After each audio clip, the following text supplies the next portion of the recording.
Quand j'ai dit à ma famille que je déménageais en Arizona, personne n'a levé les yeux de son téléphone. J'ai reçu une offre d'emploi, ai-je dit lors du dîner du dimanche. A répondu ma mère, en passant le sel. Je pars le mois prochain. D'accord, a fait mon frère en haussant les épaules. J'ai envoyé les détails dans la discussion de groupe. 2 fois. J'ai envoyé ma nouvelle adresse par courrier pour les cartes de vœux. J'ai même appelé ma mère la semaine de mon départ. Pouvez-vous imaginer, dire à votre famille que vous traversez le pays, non pas une fois, ni 2 fois, mais bien 6 fois, pour qu'ils finissent par vous hurler dessus, 10 mois plus tard, pourquoi ne nous l'as-tu pas dit? Cet appel, cette explosion absolue d'incrédulité, les a enfin forcés à voir une vérité qu'ils ignoraient depuis des années. Je m'appelle Max, au fait. J'ai 29 ans, je suis ingénieur logiciel et, pendant la majeure partie de ma vie, je me suis senti comme l'équivalent humain d'une musique d'ascenseur, toujours présent, mais totalement oubliable. Ma famille, eh bien, ce ne sont pas des gens méchants, ils sont juste distraits. J'ai essayé de leur dire 6 fois, lors de 6 conversations différentes, avec 6 déclarations distinctes. J'ai essayé de leur dire que je m'installais en Arizona. La première fois, c'était lors du repas de Pâques, il y a quelques années. Je passais le jambon, tout à fait décontracté, et j'ai dit, alors, j'ai reçu une offre d'emploi à Phoenix, pour un poste d'ingénieur logiciel. C'est une excellente opportunité, et je pense l'accepter. Ma mère était sur son téléphone. Mon père regardait les meilleurs moments d'un match de baseball, et ma sœur, Emily, essayait de donner de la purée à son enfant. C'est bien, mon chéri, a répondu maman, sans même lever les yeux. J'ai attendu. Quelqu'un allait sûrement poser une question. Où à Phoenix? Quand est-ce que je commencerai? Quel serait le salaire? Rien. Papa a applaudi devant la télé. Émilie a essuyé de la compote sur le visage de sa fille. Maman a continué de faire défiler son écran. J'aurais tout aussi bien pu dire que je pensais me faire couper les cheveux. Aucune question, aucun suivi. Justin, c'est charmant, mon chéri, avant de retourner scroller. Je sais que cela semble dramatique, mais c'était ma vie. Quand j'avais 12 ans, ma famille est allée à Disneyland. Ils ont passé la moitié de la journée avant de réaliser que je n'étais plus avec eux. J'étais resté assis seul, sur un banc près de Splash Mountain, pendant 45 minutes. Quand ils m'ont enfin trouvé, la seule question de ma mère a été « Pourquoi n'as-tu pas suivi le rythme ?» À l'obtention de mon diplôme de fin d'études, ils sont arrivés avec 20 minutes de retard, j'ai donc raté le moment où l'on appelait mon nom. Nous avons fini par prendre des photos avec Emily, qui avait été diplômée 3 ans plus tôt, mais qui était venue pour me soutenir. Quand j'ai emménagé dans mon premier appartement, à 23 ans, je les ai invités à dîner.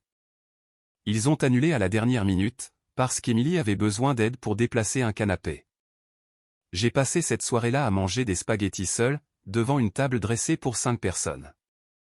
Alors oui, quand j'ai annoncé que je déménageais dans un nouvel état, je n'aurais pas dû être surpris par le manque de réaction, mais j'étais, malgré tout, déçu. 3 semaines plus tard, pour l'anniversaire de ma mère, j'ai réessayé. Nous mangions du gâteau, et j'ai glissé dans la conversation, au fait, j'ai accepté le poste à Phoenix. Je vais déménager en juin, probablement vers le milieu du mois. Papa a coupé une part de gâteau. Phoenix, il fait une chaleur étouffante là-bas. Oui, mais le salaire est excellent, et je suis prêt pour un changement. C'est super, fiston. J'ai attendu, espérant quelque chose. N'importe quoi. C'est à quelle distance, Phoenix, ai-je demandé, presque suppliant. Genre, à combien de temps de vol? Oh, je ne sais pas, a dit papa, la bouche pleine de gâteau. Quelques heures. Environ 4 heures si l'on conduit, ai-je précisé. Mais oui, en avion, c'est plus court. Il a hoché la tête, puis a regardé Emily, qui montrait quelque chose à maman sur son téléphone. La conversation était terminée. Il a pris une autre bouchée et a commencé à parler à Emily de l'équipe de baseball de son fils.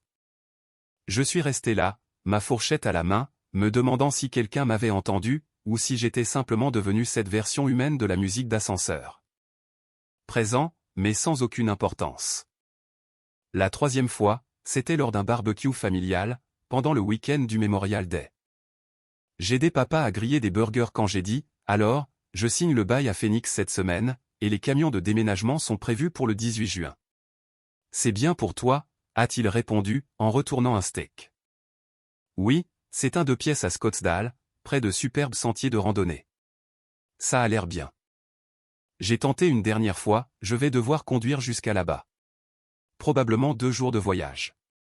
Partir tôt, s'arrêter au Nouveau-Mexique. Sois prudent sur les routes du désert. Il y a beaucoup de chauffards. C'était tout. Pas de « tu vas nous manquer ». Pas de « c'est un grand changement ». Pas de « dis-nous si tu as besoin d'aide pour tes cartons ». Juste un « ça a l'air bien » et une mise en garde contre la vitesse. Ryan, mon jeune frère, est passé par là, un verre à la main. Et, quelqu'un peut m'aider à monter mon installation de gaming à l'étage plus tard? Je m'en occupe, a immédiatement répondu papa. Je suis resté là, ma pince à viande à la main, ressentant tout le poids écrasant de l'invisibilité. La 4e fois fut plus directe. Un SMS groupé, le 12 juin. Moi, bonjour tout le monde. Dernier appel, je m'installe à Phoenix le week-end prochain. Ma nouvelle adresse sera le 2847 Desert View Lane, Scottsdale, Arizona 85 251. Prévenez-moi si vous avez besoin de quoi que ce soit avant mon départ.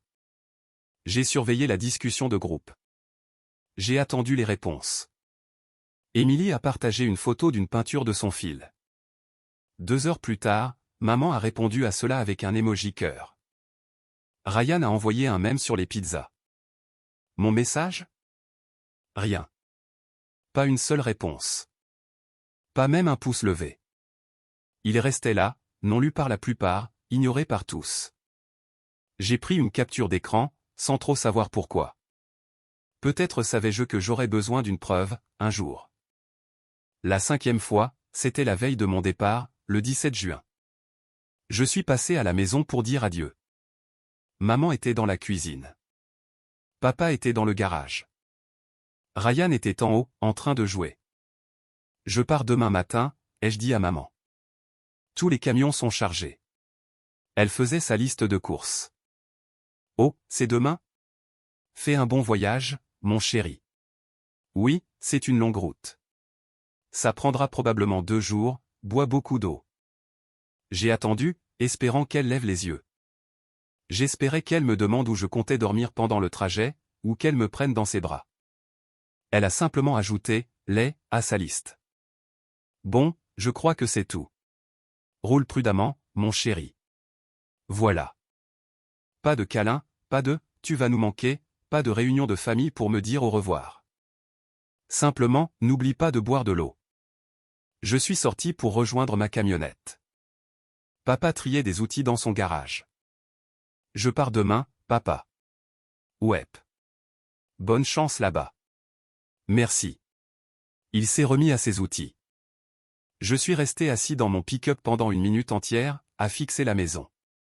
J'ai grandi dans cette maison. Je partais, et je savais que personne n'allait m'arrêter.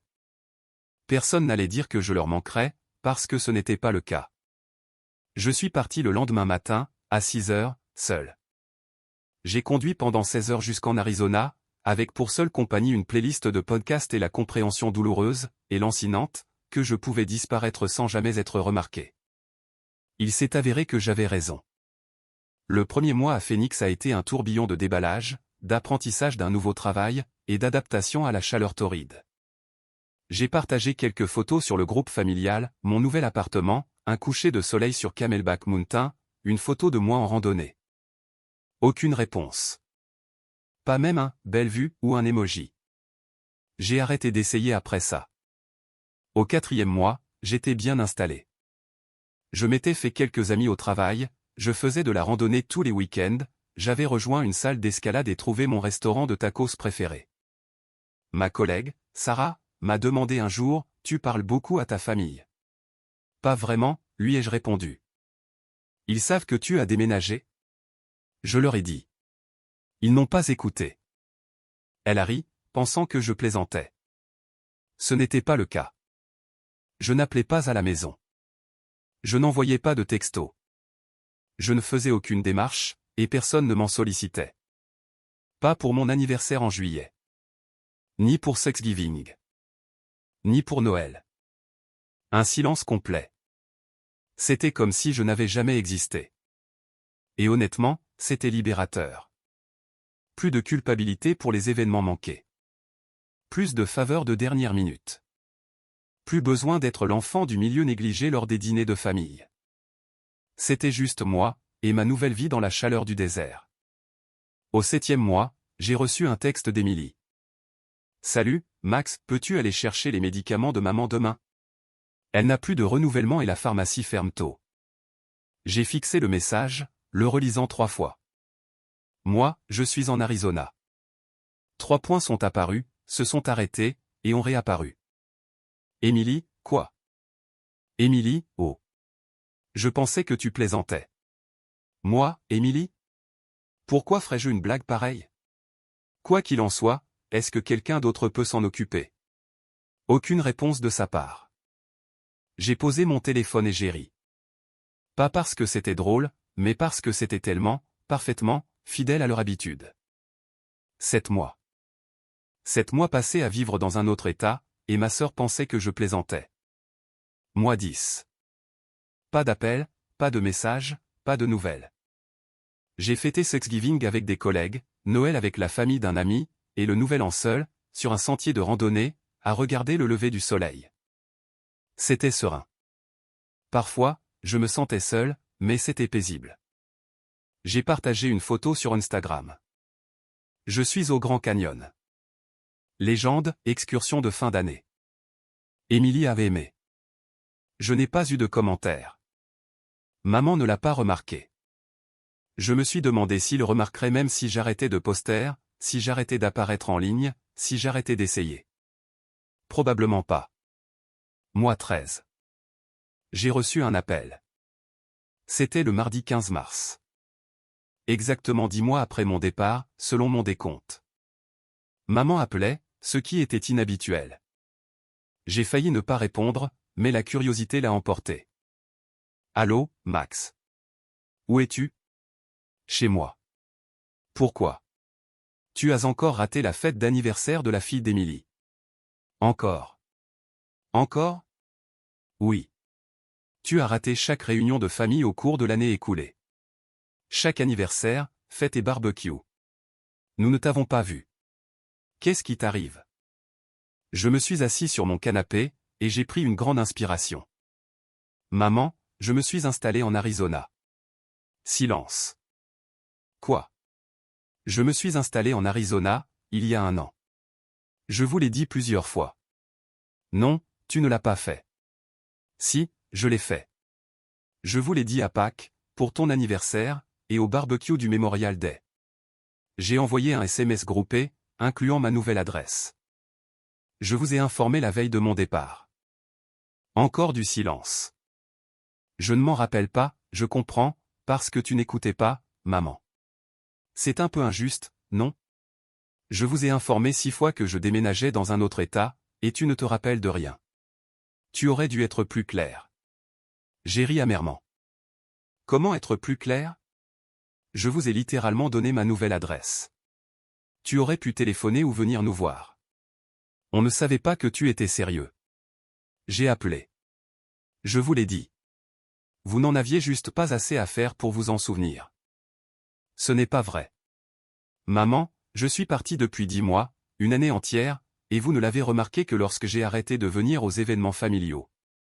Ce n'est pas parce que je vous manque. C'est parce que c'était devenu gênant. Max, je dois y aller. Attends. J'ai raccroché, je suis resté là, à fixer mon téléphone. 1 an. Une année complète à vivre dans un état différent, et ils ne s'en sont rendus compte que lorsque cela les a impactés. Cela expliquait tout ce que j'avais besoin de savoir. Émilie a téléphoné 10 minutes plus tard. Est-ce que tu as vraiment émigré en Arizona? Oui. Pourquoi n'as-tu prévenu personne? Je l'ai fait, 6 fois. Personne n'a écouté. Eh bien, je ne m'en souviens pas, je sais que tu ne faisais pas attention, Émilie. Ce n'est pas juste. Nous avons été occupés. Tu comprends à quel point c'est mouvementé avec les enfants. Ça fait 1 an, Jess. Tu as eu le temps de poster 50 photos de tes enfants sur Facebook, mais tu n'as pas remarqué que j'avais déménagé dans un autre état. C'est différent. Oh. Elle n'a pas répondu. Je dois y aller, ai-je dit. Maman est très contrariée. Tant mieux. Peut-être qu'à présent, elle fera attention. J'ai raccroché et, pour la première fois en 10 mois, je me suis senti vengé. Je m'étais toujours demandé si ma famille remarquerait si je disparaissais. Maintenant, je savais qu'ils ne le feraient pas. Pas avant que cela ne les incommode. Les appels ont commencé instantanément. Papa a téléphoné moins d'1 heure après qu'Émilie a raccroché. J'ai laissé sonner.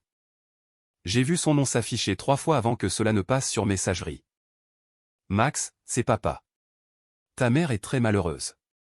Rappelle-nous pour qu'on puisse discuter de ça comme des adultes, comme des gens responsables. Comme si j'étais celui qui se comportait de manière enfantine. J'ai effacé le message. Ryan a suivi avec un texto. Ryan, frérot, est-ce que tu as vraiment déménagé en Arizona? Moi, ouais. Ryan, quand? Moi, il y a 10 mois. Ryan, pourquoi tu n'as rien dit? Moi, je l'ai fait plusieurs fois. Tu jouais à Fortnite. Ryan, ah. C'était tout. Ah. Pas d'excuses, pas de reconnaissance. Ah, comme si j'avais annoncé que je m'étais coupé les cheveux. Ce soir-là, maman a rappelé. J'ai failli ne pas répondre, mais je me suis dit qu'il valait mieux en finir. Allô, Max. J'ai repensé à notre discussion de tout à l'heure. D'accord. Et je pense que tu es tout à fait injuste. J'ai fermé les yeux. En quoi suis-je injuste? Tu agis comme si nous nous moquions de ton départ, mais ce n'est pas le cas. Nous n'avions juste pas compris. Vous n'avez pas compris parce que vous n'avez pas écouté. On écoutait. C'est toi qui n'étais pas clair. Maman, je t'ai envoyé mon adresse par SMS. Comment puis-je être plus clair? Eh bien, nous recevons beaucoup de messages. On ne peut pas s'attendre à ce que l'on se souvienne de chacun d'eux. Ce n'était pas un seul message. Il y a eu 6 conversations distinctes sur une période de 4 mois. Je ne peux pas me souvenir de 6 discussions. Je sais bien où est le problème. Silence. Ta sœur est très contrariée parce que tu ne l'as pas informée. Je lui ai dit. Elle ne s'en souvient pas. Ce n'est pas ma faute. Max, pourquoi rends-tu les choses si difficiles? J'ai ri. J'ai carrément ri. C'est moi qui suis difficile? J'ai déménagé dans un autre état, personne ne l'a remarqué pendant 1 an, et pourtant, c'est moi qui suis le problème. Tu aurais pu faire plus d'efforts pour rester en contact. J'ai envoyé des photos. J'ai envoyé un SMS. J'ai partagé des choses sur les réseaux sociaux. Vous avez tout ignoré. Nous n'avons pas ignoré. Maman, tu ne m'as même pas souhaité mon anniversaire. Silence. C'était quand, ton anniversaire? Le 17 juillet. 4 mois après mon déménagement. Encore du silence. D'accord. Nous avons dû t'envoyer un message. Non, vous ne l'avez pas fait. Tu en es certain? Oui, maman. J'en suis sûr. Elle a soupiré, agacée. D'accord. On a oublié un anniversaire. Ça ne veut pas dire qu'on ne tient pas à toi. Ce n'était pas qu'un seul anniversaire. C'est chaque anniversaire, chaque Noël, chaque fête depuis des années. Ce n'est pas vrai. Maman, quand est-ce que tu as téléphoné pour la dernière fois pour demander comment j'allais? Elle n'a pas répondu. Exactement. Je suis une personne occupée, Max. J'ai beaucoup de choses à gérer. Moi aussi. Néanmoins, j'ai réussi à t'informer 6 fois que je déménageais. Pourquoi es-tu si hostile? Je ne suis pas hostile. Je suis honnête. C'est perçu comme inamical. J'ai pris une inspiration et j'ai essayé de rester calme. Maman, je n'essaie pas de te blesser. J'essaie juste d'être clair, j'ai été invisible pour cette famille pendant longtemps. Déménager en Arizona n'a rien changé à cela. Ça l'a juste rendu flagrant. Elle n'a pas trouvé de réponse. Je dois te laisser, ai-je dit. Max, s'il te plaît, attends. J'ai raccroché. Je me suis assis sur mon canapé, fixant le mur. Une partie de moi se sentait coupable. Une autre était furieuse. Et une autre se sentait simplement épuisée. Mais globalement, j'étais content d'avoir enfin exprimé ce que je pensais depuis des années. Et ça faisait du bien. Le lendemain matin, j'ai reçu un long texte d'Émilie. Émilie, je n'aime pas que tu fasses pleurer maman. Elle est très malheureuse, et c'est parce que tu es trop théâtrale avec toute cette histoire. Oui, nous n'avons pas remarqué que tu avais déménagé, mais ce n'est pas un crime. Nous menons des vies bien remplies avec les enfants, les carrières et les obligations. Nous ne pouvons pas tout suivre.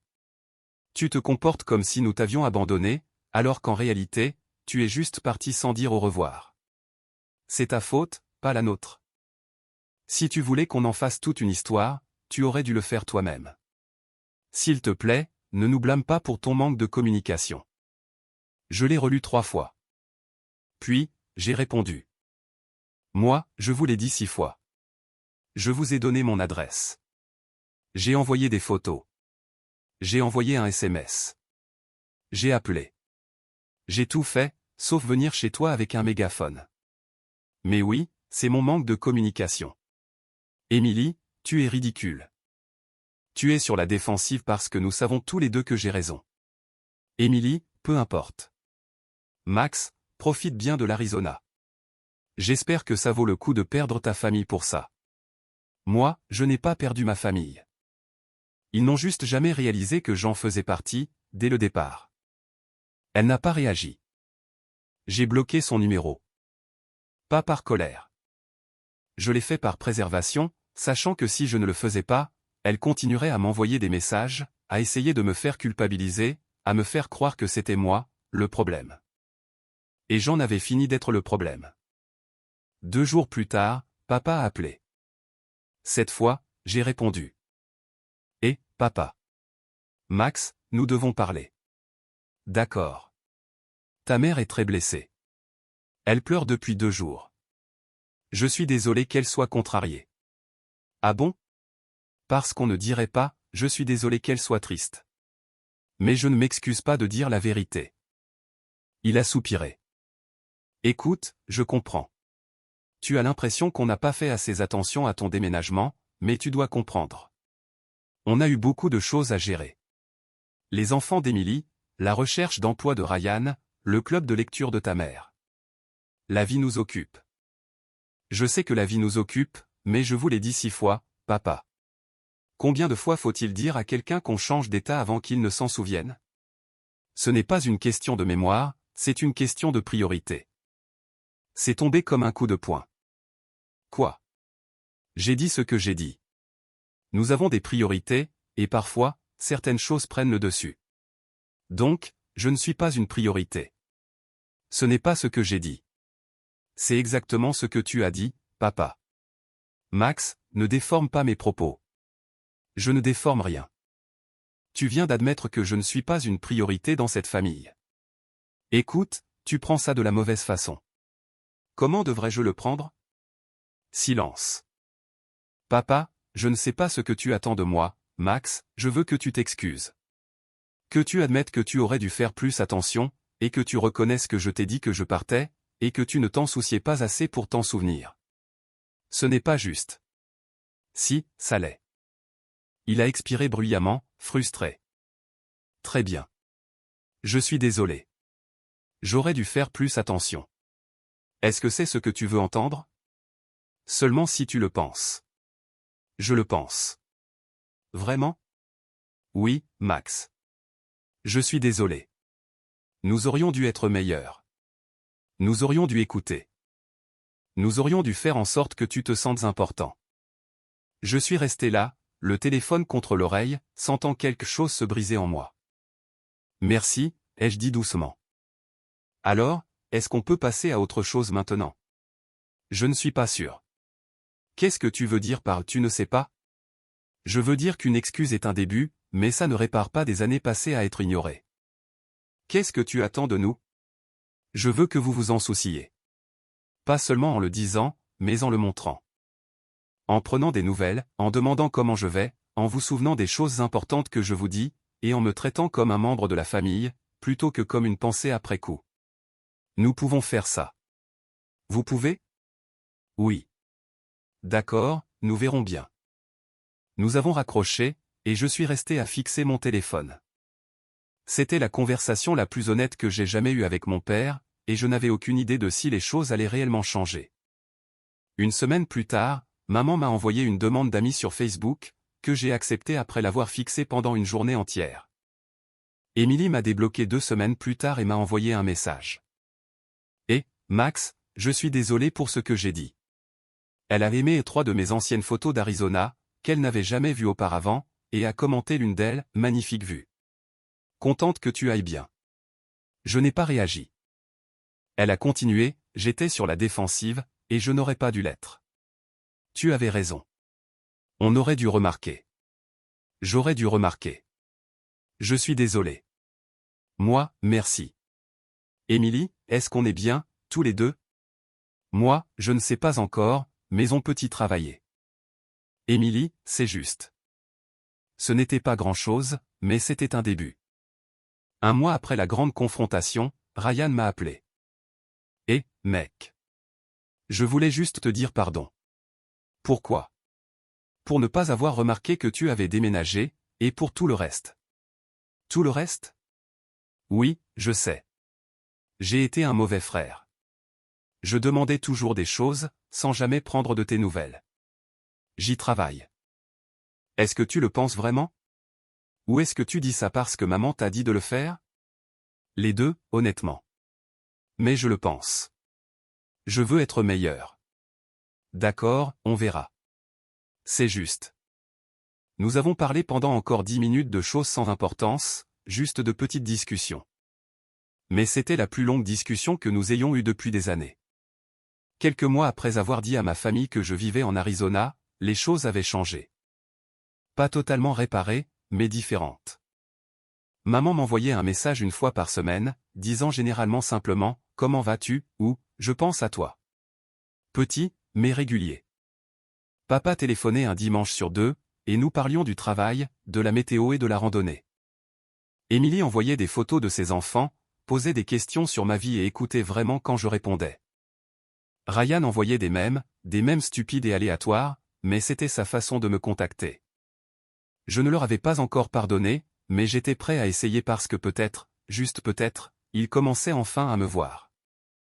Et c'était suffisant, pour l'instant. 7 mois après la confrontation, maman a demandé si elle pouvait venir me voir. Le SMS est arrivé un jeudi après-midi. Maman, Max, j'aimerais vraiment voir où tu vis. Est-ce que ce serait d'accord si ton père et moi venions vous rendre visite? Nous pourrions loger à l'hôtel pour le week-end. J'ai fixé le message pendant 20 minutes. Une partie de moi voulait dire non, pour maintenir la distance, pour protéger la paix que j'avais construite. Mais une autre partie de moi, celle qui avait passé des années à vouloir qu'il s'intéresse à moi, voulait dire oui. Moi, quand pensiez-vous venir? Maman, le mois prochain, le premier week-end. Moi, d'accord, fais-moi savoir les dates, et je m'assurerai d'être disponible. Maman, merci, mon chéri. Cela compte beaucoup. J'ai posé mon téléphone et j'ai pris une grande inspiration. Il venait en Arizona pour voir ma vie. Pour voir l'endroit où je vivais depuis 1 an et demi, et sur lequel il n'avait jamais posé de questions. Mieux vaut tard que jamais, je suppose. Ils sont arrivés un vendredi soir, en octobre, et je suis allé les chercher à l'aéroport. Maman m'a serré fort dans ses bras. Papa m'a serré la main, puis m'a attiré dans une accolade un peu maladroite. Tu as l'air en forme, a dit maman. En bonne santé, merci. L'Arizona me réussit. Nous sommes allés à leur hôtel, à Scottsdale. Maman m'a interrogé sur le désert. Papa a fait des commentaires sur la chaleur. Des discussions banales, des discussions prudentes. Je les ai déposées et leur ai dit que je repasserais les chercher pour le dîner, à 19h. Est-ce qu'on peut visiter ton chez-toi d'abord, a demandé maman. On mangera juste demain soir. D'accord. Le dîner était étrange. Nous sommes allés dans un restaurant mexicain que j'aimais bien. Maman a commandé une margarita. Papa a pris une bière. J'ai pris de l'eau. Alors, a dit papa en coupant dans son burrito. Comment ça se passe, au travail? Bien. Très bien, en fait. J'ai été promu le mois dernier au poste de développeur senior. C'est super, fiston. Félicitations. Merci. Maman a souri. Nous sommes tellement fiers de toi. J'ai hoché la tête, sans savoir quoi répondre. Est-ce que tu as des amis, ici, a-t-elle demandé. Oui, quelques-uns du travail, et des gens que j'ai rencontrés en randonnée. C'est bien. On avait peur que tu sois seul. Je ne suis pas seul. Je suis en fait plus heureux ici que je ne l'étais à la maison. C'est tombé lourdement. Maman a baissé les yeux vers son assiette. Papa a bu une longue gorgée de bière. On est content que tu sois heureux, a fini par dire papa. Vraiment? Il m'a regardé. Oui, nous le sommes. Même si tu as dû déménager dans un autre état pour te sentir important. Les yeux de maman se sont embués. Max, je n'essaie pas de déclencher une dispute. Je suis juste honnête. Nous savons que nous avons fait une erreur, a-t-elle dit doucement. Nous savons que nous n'avons pas fait assez attention. On essaie de faire mieux. Je comprends, et je l'apprécie. Mais cela prendra du temps. Nous avons fini le dîner en parlant de choses plus sûres, les enfants d'Emily, le nouveau job de Ryan dans une agence de marketing, le club de lecture de maman. C'était correct. Pas génial, mais correct. Le lendemain matin, je les ai emmenés à mon appartement. C'était un petit 2 pièces, propre, avec un mobilier minimaliste, mais c'était le mien. Maman a marché lentement à l'intérieur, regardant les photos sur mon mur, les livres sur mon étagère, le matériel de randonnée dans un coin. C'est beau, mon chéri. Vraiment beau. Merci. Papa se tenait près de la fenêtre. Belle vue. Oui, je peux voir les montagnes d'ici. Maman s'est assise sur mon canapé. Est-ce que tu as tout ce dont tu as besoin? Oui, ça va. Tout va bien, maman. Je te le promets. Elle a hoché la tête et a souri, mais je voyais bien qu'elle essayait de ne pas pleurer. Quoi, ai-je demandé? Je me dis juste que j'ai raté tellement de choses. Une année entière de ta vie. Je ne récupérerai jamais ça. Je me suis assis à côté d'elle. Non, c'est vrai. Je suis désolé, Max. Je suis tellement désolé. Je sais. Elle a essuyé ses yeux. Peux-tu nous pardonner? J'y ai réfléchi.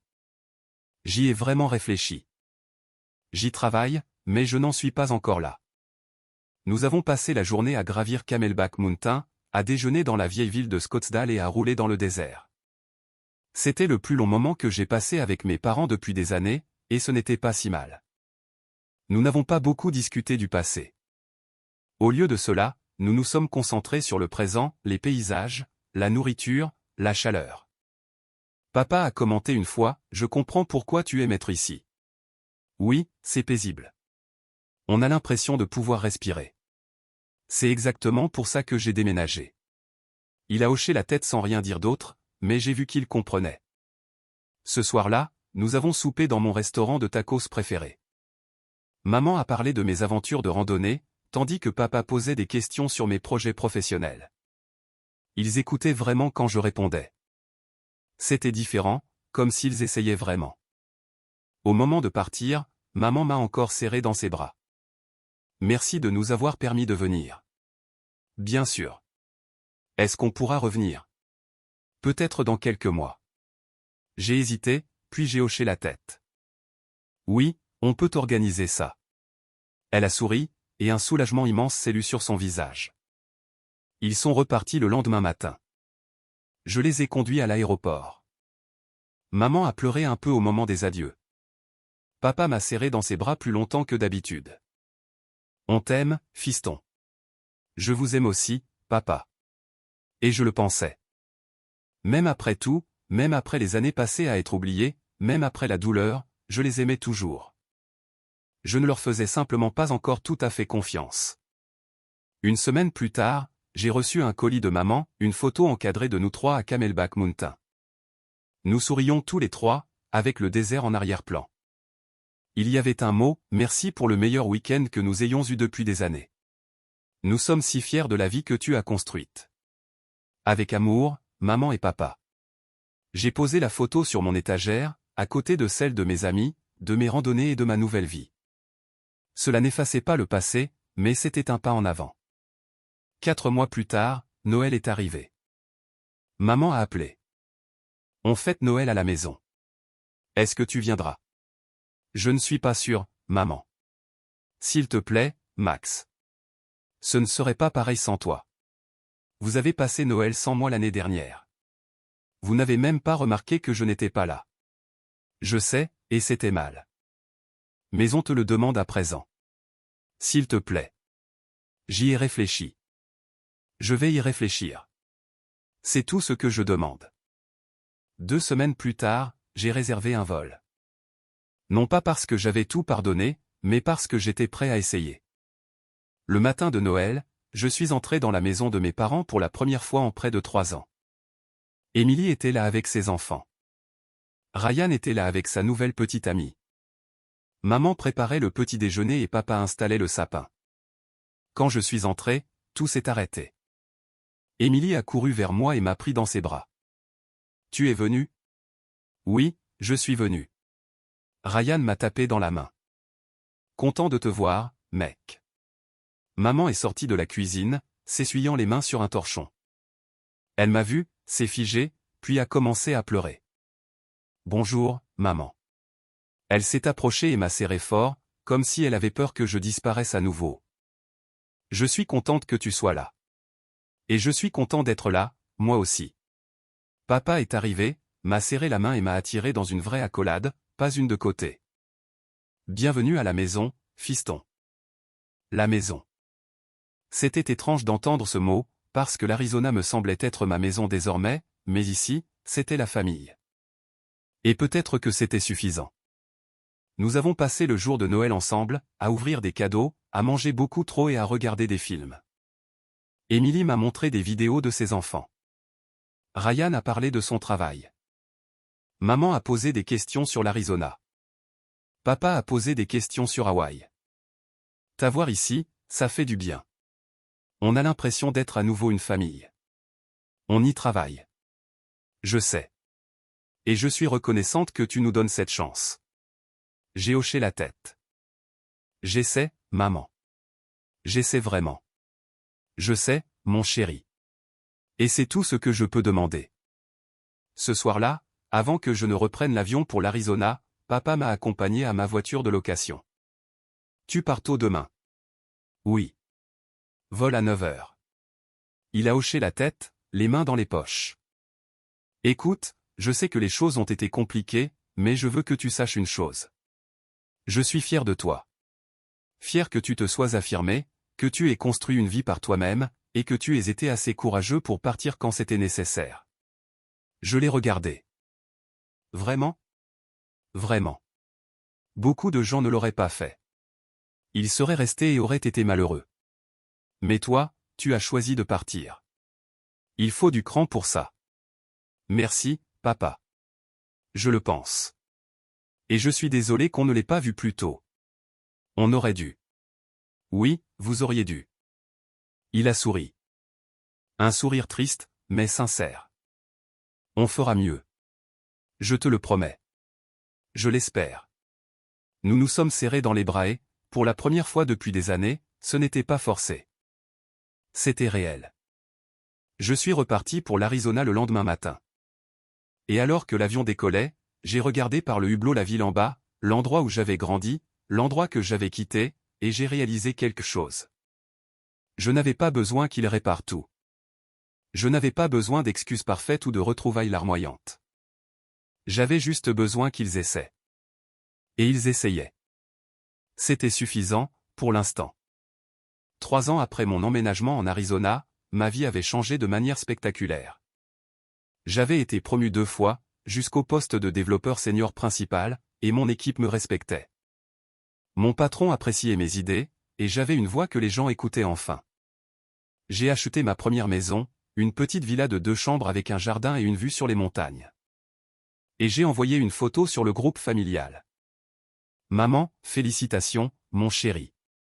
Tellement fier de toi. Émilie, magnifique maison. Quand est-ce qu'on peut venir? Ryan, superbe baraque, frérot.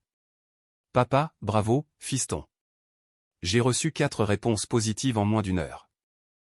C'était une si petite chose, mais cela représentait tout. Ce printemps-là, maman a commencé à m'appeler tous les dimanches. Pas pour demander quoi que ce soit, pas pour me culpabiliser de rater des événements, mais juste pour parler. Comment s'est passée ta semaine? Bien. Très bien. On a lancé une nouvelle fonctionnalité au travail. Je suis allé faire de la randonnée samedi. Où as-tu marché? Dans les Superstition Mountains. Un sentier vraiment magnifique. Papa a commencé à m'envoyer des articles sur la randonnée, sur l'Arizona et sur la technologie. Rien de profond, juste un petit, j'ai pensé que ça pourrait t'intéresser. Et c'était le cas. J'envoyais des photos, et elle répondait. C'est devenu une routine, le café du dimanche matin, l'appel de maman, 20 minutes de vraie conversation. C'était sa façon de dire « je pense à toi ». Et ça marchait. Émilie m'a invité à la fête d'anniversaire de sa fille. Émilie, je sais que c'est loin, mais si tu peux venir, on adorerait t'avoir avec nous. Et si tu ne peux pas, on comprend tout à fait. Pas de culpabilité, pas de pression, juste une invitation. Moi, je vais essayer de m'organiser. J'ai réservé un vol. Je suis retourné là-bas pour le week-end. Quand je suis arrivé à la fête, Émilie m'a serré dans ses bras comme si j'étais un soldat revenant de la guerre. Tu es venu? Bien sûr que je suis venu. Tu m'as invité. Je sais, mais je ne m'y attendais pas. Je suis vraiment, vraiment contente que tu sois là. Ces enfants ont couru vers moi, oncle Max. Ils me connaissaient à peine, mais ils étaient excités quand même. J'ai passé l'après-midi à jouer avec eux, à manger du gâteau et à prendre des photos. Émilie m'a pris à part à un moment donné et m'a dit « Merci d'être venu. Je sais que ce n'est pas facile. Mais ça devient plus facile. Tant mieux, parce que tu nous as manqué. Vous m'avez manqué aussi. Ryan est venu me voir en Arizona cet été-là. Juste lui. Pas de parents, pas de petit ami, juste mon frère. Quand il a appelé, il a dit « J'ai besoin d'une pause. Est-ce que je peux squatter chez toi une semaine ?» Bien sûr. Je suis allé le chercher à l'aéroport. Nous avons marché, mangé et nous sommes assis sur ma terrasse arrière en buvant une bière, tout en regardant le coucher de soleil. Le 3e soir, il a dit quelque chose qui m'a étonné. Je suis désolé d'avoir été un si mauvais frère. Tu t'es déjà excusé. Je sais, mais je ne pense pas avoir vraiment compris avant maintenant.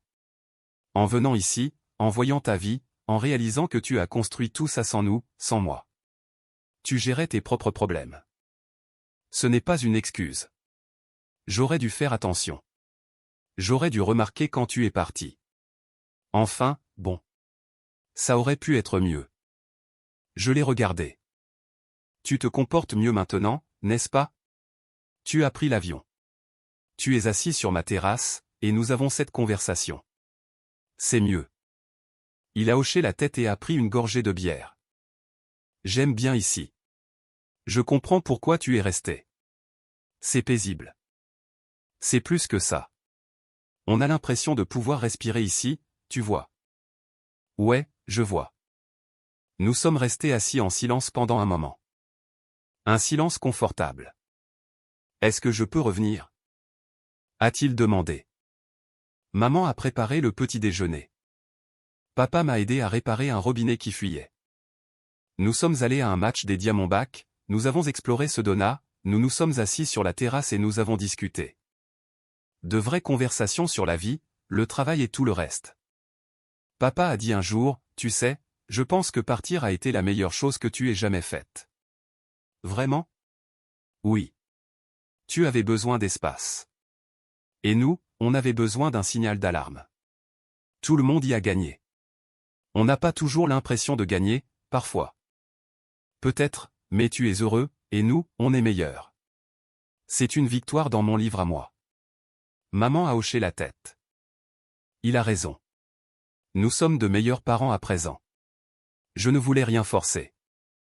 Je suis juste parti, et cela a suffi. Elle a remarqué, parfois, les gens ont besoin de perdre quelque chose avant de savoir ce que cela vaut. Je lui ai demandé, et qu'est-ce que je vaux? Tout, a-t-elle dit sans hésiter. Tu vaux tout. J'ai senti quelque chose se libérer en moi. Quelque chose que je retenais depuis des années. Le pardon, peut-être, ou simplement le fait de lâcher prise. Merci, ai-je dit doucement. Non, merci à toi de nous avoir donné une autre chance. 3 ans après mon emménagement en Arizona, j'ai obtenu une promotion qui nécessitait de déménager à Seattle. J'ai appelé maman en premier. Et, maman. Bonjour, mon chéri. Comment vas-tu? Bien. J'ai une nouvelle. Je pense que c'est une bonne nouvelle. On m'a proposé un poste de vice-président, mais c'est à Seattle. Seattle? Waouh, c'est incroyable, mon chéri. Félicitations. Merci. Je pense l'accepter. Tu devrais. C'est une opportunité énorme. Tu n'es pas fâché? Pourquoi serais-je fâché? Parce que je viens juste de m'installer en Arizona, et voilà que je repars. Elle a ri. Max, tu es un adulte. Tu vas là où ta carrière te mène. On viendra te voir. Tu nous rendras visite. Tout ira bien. Vraiment? Vraiment. On est fiers de toi, peu importe où tu te trouves. J'ai souri. Merci, maman. Tu pars quand? Dans 2 mois. D'accord. On viendra te voir avant ton départ. Un dernier voyage en Arizona. J'aimerais beaucoup. Ils sont venus. Nous avons fait de la randonnée. Nous avons mangé. Nous nous sommes dit au revoir. Cette fois, c'était différent. Il y avait des câlins, des larmes et des promesses de rester en contact. Appelle-moi quand tu seras arrivé, a dit maman. Et envoie des photos de ton nouvel appartement. Je le ferai. Papa m'a tendu une enveloppe à ouvrir plus tard. Ce que j'ai fait dans l'avion pour Seattle. À l'intérieur, il y avait une carte et un chèque de $5000, avec ce mot, pour ta nouvelle aventure. Nous sommes fiers de toi. Avec amour, maman et papa. J'ai fixé le chèque pendant un long moment, non pas à cause de l'argent, mais parce que c'était la première fois qu'il soutenait l'un de mes projets de manière concrète. Pas avec des mots, mais par l'action.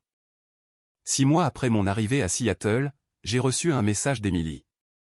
Emily, et, Max, le groupe familial prévoit une réunion cet été en Arizona. On veut louer ta vieille maison comme point de rencontre. Est-ce que tu viendrais? Moi, ma vieille maison?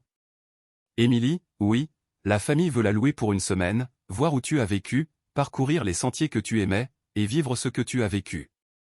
Moi, c'est vraiment gentil, Emily. Emily, alors, tu viendras? Moi, oui, je viendrai. Cet été-là, nous nous sommes tous retrouvés en Arizona. Maman, papa, Emily et sa famille, Ryan et sa désormais fiancée. Nous avons gravi Camelback, mangé dans mon restaurant de tacos préféré, regardé le coucher de soleil depuis ma vieille terrasse. Et pour la première fois de ma vie, je me suis senti pleinement membre de la famille. Pas une pensée après coup, pas invisible, mais juste là. Présent. Ryan a levé sa bière en signe de reconnaissance, tout le monde, levons nos verres à Max. Pour avoir déménagé en Arizona, pour nous avoir forcés à nous reprendre en main, et pour ne pas nous avoir abandonnés. J'ai souri et j'ai levé le mien, aux secondes chances. Plus tard dans la nuit, je me suis assis sur la terrasse avec maman. Cet endroit est spécial, a-t-elle dit. Je comprends pourquoi tu l'as aimé. Tu t'es sauvé toi-même. Cet endroit t'a juste donné l'espace nécessaire pour le faire. J'ai hoché la tête. Peut-être. Je suis désolé que nous ne t'ayons pas remarqué alors que tu te tenais juste devant nous. Est-ce que tu nous pardonnes? J'y ai réfléchi. J'y ai vraiment réfléchi. Oui, je vous pardonne. Elle a commencé à pleurer. Merci. Mais maman. Oui. Si jamais vous arrêtez de me voir à nouveau, je déménage en Alaska. Elle a ri à travers ses larmes. Marché conclu.